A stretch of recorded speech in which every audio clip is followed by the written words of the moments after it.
From the national newsroom of the Canadian Press, I'm Lisa Laporte. The five main federal party leaders will square off in Montreal tonight in the first of two debates ahead of the April 28th election.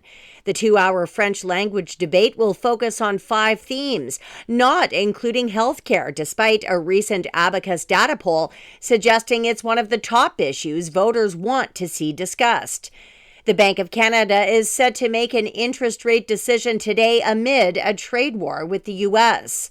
The Federal Court of Appeal has dismissed a challenge of a government ban on some firearms. The ban covers guns the federal government considers fit only for the battlefield, not hunting or sport shooting. The Liberals outlawed some 1,500 firearm models and variants in May 2020. The move was generally applauded by gun control advocates as a first step toward removing firearms used in mass shootings from circulation. The Canadian Coalition for Firearm Rights was one of the parties in this appeal and calls the court ruling bad news for Canadians. It says its legal team will review the decision and advise on next steps. Jason White, The Canadian Press.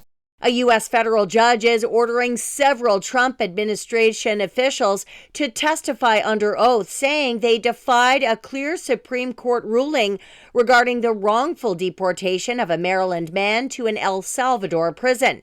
Here's reporter Andrew Dimebert. The deportation of Abrego Garcia from Maryland to a notorious El Salvador prison now a flashpoint as the battle between the federal courts and the Trump administration ramps up. A judge now considering contempt proceedings, saying the administration has done nothing to comply with the Supreme Court's order to facilitate his return from El Salvador. Justice Department lawyers saying the administration is prepared to facilitate Abrego Garcia's presence in the United States, but only if he presents at a port of entry.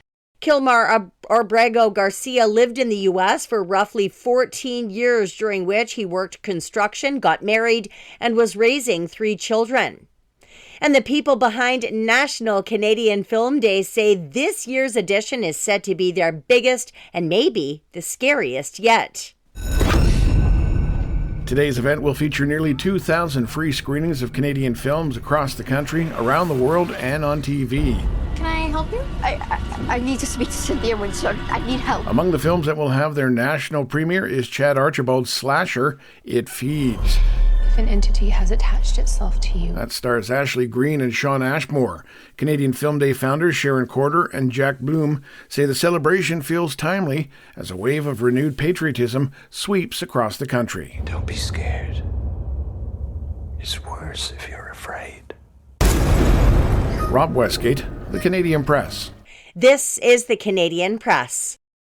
In sports, the Toronto Blue Jays hit 2 homers in a 6-3 win over the Atlanta Braves in Major League Baseball action.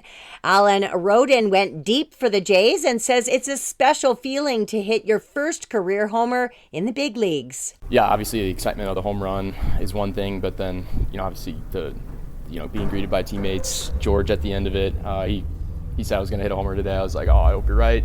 And it worked out and feels really good. George Springer sat the game out with a sore wrist. In NHL action, the Toronto Maple Leafs blanked the Buffalo Sabres 4-0. Calgary beat Vegas 5-4 in a shootout, while Chicago got past Ottawa 4-3 in overtime.